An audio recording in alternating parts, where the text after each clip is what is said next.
Dear friends, today I'd like to talk to you about something we've all experienced in one way or another. It's not a question of money or material possessions. It's not the lack of something you can buy or touch. Let's talk about inner scarcity. It doesn't reside in your wallet or your bank account. Inner scarcity resides in the mind, a much deeper and often unexplored place. It manifests itself through negative thoughts, those little voices that whisper doubts and uncertainties. They are limiting thoughts that convince us that we aren't enough, that we don't have enough, that we can't do enough. You know that feeling? That inner voice that sometimes whispers, "It won't be enough"? Maybe you won't have enough time, energy, or resources to achieve your goals. Or the one that says, "I can't afford it."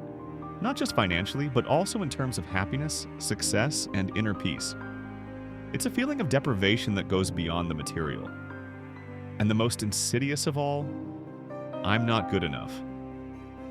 This voice undermines our self-esteem, making us doubt our abilities and our right to be happy and fulfilled.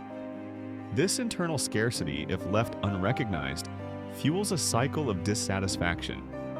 We constantly feel inadequate, as if something is always needed to be complete or happy.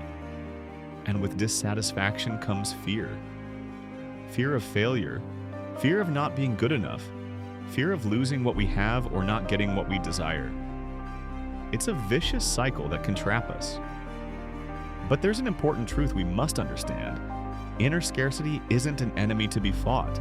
It's not something to be forcibly eliminated or escaped. It is, in fact, a part of ourselves.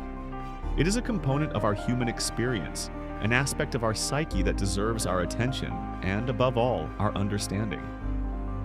Think about it. Where does this feeling of lack come from? It's often the result of past experiences, of moments when we felt vulnerable or perceived real deprivation. It's the result of real fears, perhaps linked to past failures or disappointments. Our mind tries to protect us, interpreting these experiences as signs of a potential future shortcoming. It's a perception of lack that has become entrenched, sometimes so deeply rooted that it becomes a belief. It's not necessarily reality, but our interpretation of it. And precisely because it's a part of us, it needs to be heard. We can't simply ignore it or silence it. It has a message for us, even if at times it seems like just a lament. It shouldn't be despised or judged. If we treat it as a flaw, we strengthen it. If we embrace it with kindness, we begin to diffuse its power over us. Ignoring or repressing it, in fact, perpetuates it. It's like trying to control a balloon underwater. Sooner or later, it will resurface with even more force. Denial doesn't solve, but amplifies. This repression impedes personal growth. It locks us into patterns of thought and behavior that prevent us from exploring new possibilities and overcoming our self-imposed limitations. And consequently, it prevents fulfillment. We fail to fully express our potential because we're held back by that inner voice that tells us we're not capable or worthy. Our goal, therefore, is not to eliminate scarcity. It's not about erasing a part of ourselves, but transforming it. It's a process of internal alchemy, which transforms lead into gold. It's about transforming fear into wisdom, lack into abundance, limitation into possibility. It's a journey, not a destination, and every step is meaningful.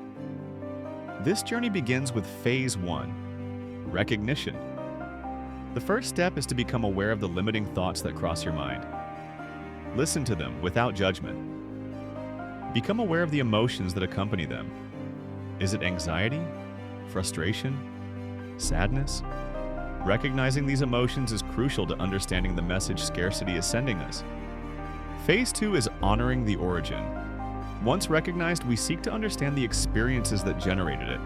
What events, what words, what situations planted that seed? This allows us to develop self-compassion. We're not weak for experiencing these feelings, we're human.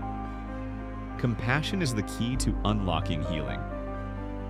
Accepting our vulnerability is an act of strength, not weakness. Acknowledging that we've been hurt or scared allows us to begin healing those wounds. Finally, phase 3, transformation and liberation.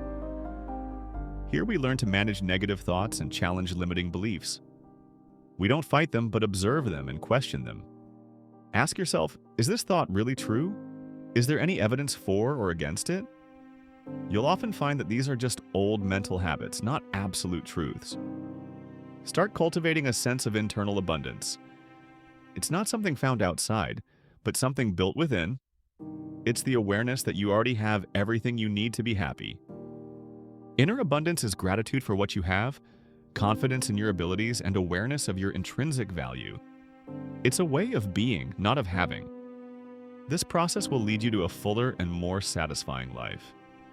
It doesn't mean you won't face challenges anymore, but you'll have the tools to approach them with a different mindset. It means living with greater freedom, less anxiety, and more joy. It's a journey of self-discovery that will allow you to express your true self, free from the limitations imposed by inner scarcity. Remember, inner scarcity is not a defect, but an opportunity. An opportunity to know ourselves better, to heal our wounds, and to discover the infinite wealth that resides within us. Embrace this journey with courage and kindness. You are capable, you are worthy, and abundance is already within you, waiting to be discovered and celebrated. This journey of discovery is an ongoing process, not a final destination. Every day offers new opportunities to deepen your connection with inner abundance.